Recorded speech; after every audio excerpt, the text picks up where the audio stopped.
So now we're doing problem 7.4b.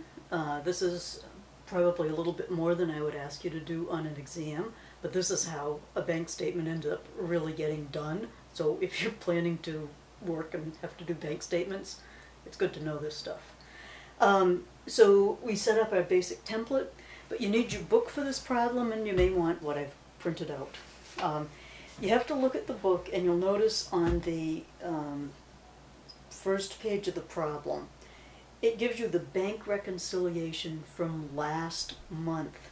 And this is what you do if you were working in an office. You would pull out the current bank statement just arrived, in that case it would be for November, and then you would pull out last month's bank rec to see what checks had been outstanding and to make sure those checks had cleared, and the same for the deposits. So you're going to be looking at the bank rec from October, and then if you look at the top of the next page, there is the bank statement for this month that shows what the bank has for your deposits and your checks. And then the next two items are your cash payments journal. These are all the checks according to your company books. And then cash receipts journal, your deposits per the company books. Then it's going to give you some other information. So approaching a problem like this, let's put down everything we can find that we know about, and then we'll see what else we need to figure out. So let's see, it says there was a credit of, there were two bank memos, $23.75 for the collection of a $2,300 note. So okay, so we know if they collected a note receivable, and that would be $2,300 that we have to add to our books. And then they tell us there was some interest revenue that went along with that. Okay, and the interest revenue on that was $91. And then there was also a collection fee, so we would deduct that. Okay, and the collection fee in this case was $16, so that's going to come off our books. Okay. What else do they tell us? Okay, debit memo for printing checks. Okay, so check order. So we've got a debit memo for that, and that was $34.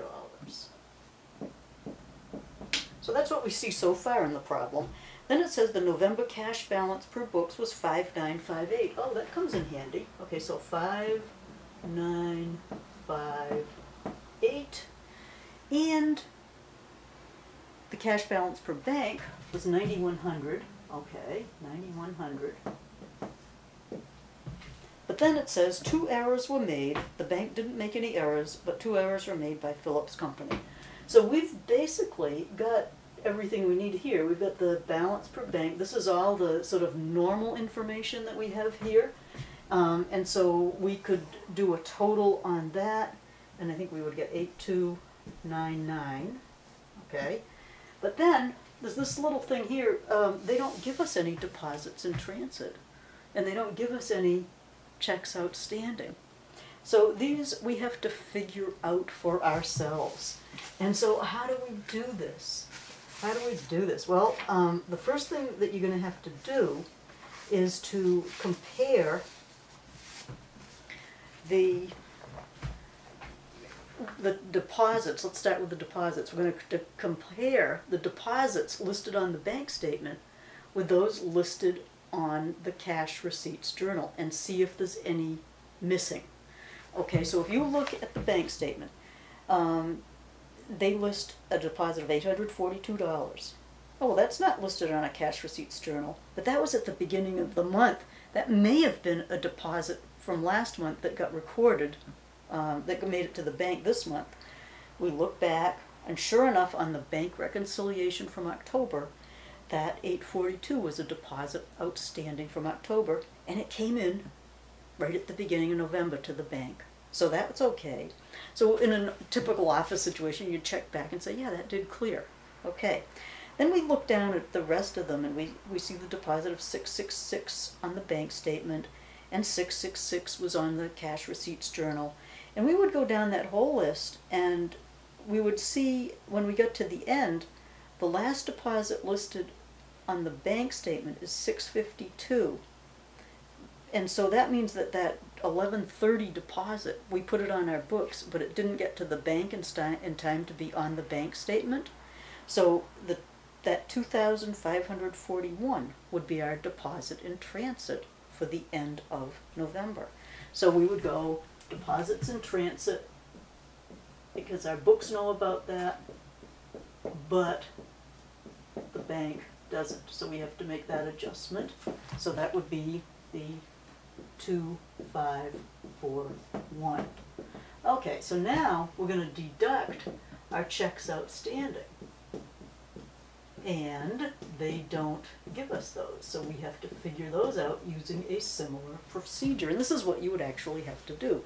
You'd look at the list of the checks that had cleared on the bank statement for November, and then you would look at your cash payments journal and see what checks you had on your books and just see which ones had cleared and hadn't.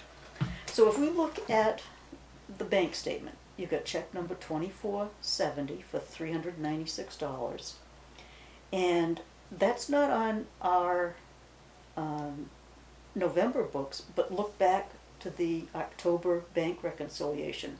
That check was outstanding then, and now it has cleared. So we could check that off. That has cleared. That's okay. And then we go to check number 2471 for $464, and that was outstanding, and now that's cleared. You know, and so we would check all of these along, and so you'd want to make sure you'd look at all of the ones from on the October bank reconciliation, and you would say, okay, so did the one for 700 clear? Oh, it didn't. 2451 did not clear. So that would be a check outstanding. So number 2451 for $700 is still outstanding. It was outstanding last month, and it has not cleared. It's not listed on the bank statement checks for this month. Let's see, 2471, that did clear. We look at the bank reconciliation from October. 2471 was outstanding, but that did clear in November. 2472 for $270, that didn't clear. Okay, so let's, that would be another one that's outstanding. 2472 for $270, also outstanding. And then we got 2474, that did clear. So that means we've accounted for the checks that were outstanding from October. Now we'll start comparing them to the ones that are on our November cash payments journal. So we say, did 2475 clear? Yup. 2476, oh, that did clear. And 2477, yup. 2478, that didn't clear. So we would go through the list, and here's 2478 didn't clear, and that was for $300. Okay, and then we'd look at 2479 and 80 both cleared, 81 cleared. Oh, but 2482 did not. So these checks are still outstanding. They have not made it to the bank yet. Okay, and then let's see, 2483, that did clear, but not the next two. So we've got 2484 that's still outstanding, and 2485 that is still outstanding. So that's 460 and 525. And let's see, 2486 cleared, but then the last two did not.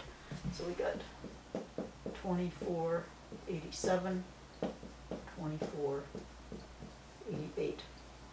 So that would be for 210 and 635. So now we have the total of our checks outstanding, 3450. So we go, here's our beginning balance plus a deposit in transit that we figured out, minus our checks outstanding. gives us a bank balance of 8191. Oh, we're not balancing, but they did tell us that there were 2 errors on the company book side, no errors on the bank side. So they don't give us the errors, you'll notice, and so as with determining the deposits in transit and the checks outstanding, how you really have to do it is go back and check, you compare the amounts of each deposit on your company books with the amounts of the deposits on the bank statement. So you're going to look at the November bank statement where it says deposits, and you're going to just sort of eyeball your cash receipts journal and see if the dates line up and the amounts kind of line up. And when you come down to the deposit made on November 21st, the bank statement has the amount, which is correct according to the problem, of 1624, but the deposit right around that date on the books was for 1642. Okay, so you have this is the correct amount per bank was 1624. The wrong on the books, the wrong amount on the books is 1642. So we have an error here of $18. Now, which way do we adjust it? This is a deposit error. Okay, so this is a deposit we're talking about. We told the books we deposited about we really deposited about 1620, but we told the books we were deposited more than that, 1640. So our adjustment is going to be down. So here we would go back to our bank reconciliation for the current month, and we'd say deposit error,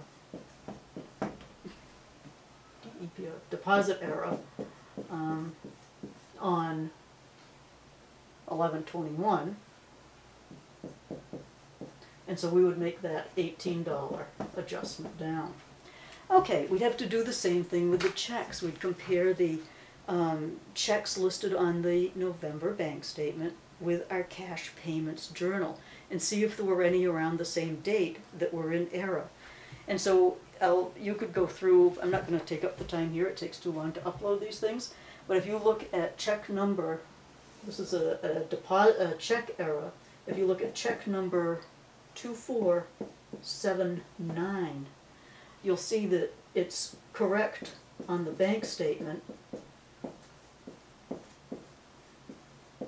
Correct amount is $980, but the wrong amount on the books was $890. So here we have a $90 error that needs to be adjusted, and then we have to think about which way do we adjust it. So this is a check we wrote. We wrote a check for about, just say $900. We told the books we only paid out $800. So again, we have to make this adjustment to reduce our bank balance, our company book balance to be correct. So here we would do error on check number 2479, and we would make the $90 adjustment down. So now, when we go back and add and subtract here, we're going to start with our balance per books, add the note collected, add the interest revenue, deduct the collection fee, the check order, the deposit error, and the check error. Now we find that, we balance. Okay. So 8191 and 8191. So this is more the real deal on doing your bank reconciliations. I'm going to leave you to look at the journal entries, which are on the sheets, on the work through that I provided you. If you have any questions on that, please let me know. Remember, you can do one adjustment to increase cash for the things that we've had to add, and another adjustment due for all of the things that we've had to subtract.